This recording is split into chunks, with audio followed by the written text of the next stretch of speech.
Beans ఈరోజు curry చేస్తున్నాను. కడుక్కున్నాను.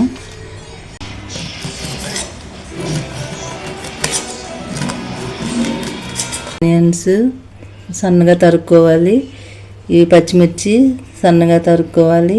ఎండుమిర్చి ముక్కలు చేసుకొని, కరివేపాకు, ఈ ఆవాలు, ఈ పోపు దినుసులు, ఇది అల్లం తెల్లుల్లి పేస్ట్ అన్నమాట.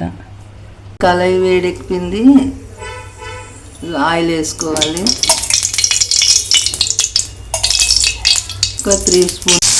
ఇప్పుడు బ్రౌనిష్గా వచ్చే వరకు వేపుకుంటూ ఉండాలి. కలర్ పెట్టి ఉండాలి, అది మాడిపోతుంది.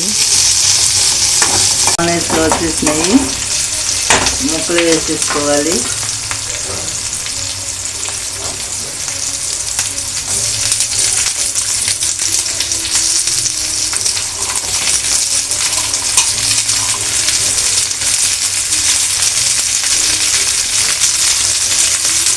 కలుపుకోవాలి.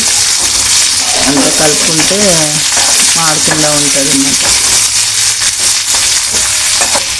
ఇప్పుడు ఒక స్పూన్ సాల్ట్ వేసుకోవాలి. స్పూన్లో హాఫ్ పసుపు వేసుకోవాలి. కారం ఒక స్పూన్ వేసుకోవాలి.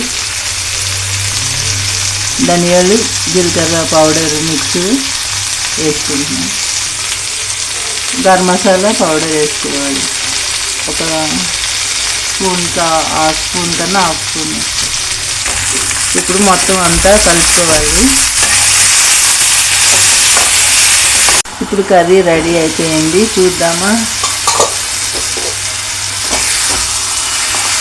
ఫ్రై అయిపోయింది. మొత్తం ఫ్రై లాగా అయిపోయింది. దీన్ని తీసుకుంటున్నాను.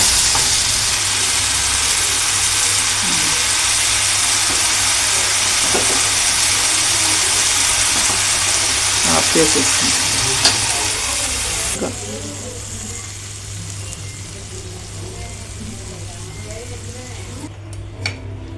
ఇప్పుడు ఈ గిన్నెలోనికి సర్వింగ్ కోసం తీసేసుకుంటున్నా. కర్రీ రెడీ అయింది. ఈ రెసిపీ నచ్చితే లైక్ చేయండి, సబ్స్క్రైబ్ చేయండి, షేర్ చేయండి. థ్యాంక్ యూ అండి.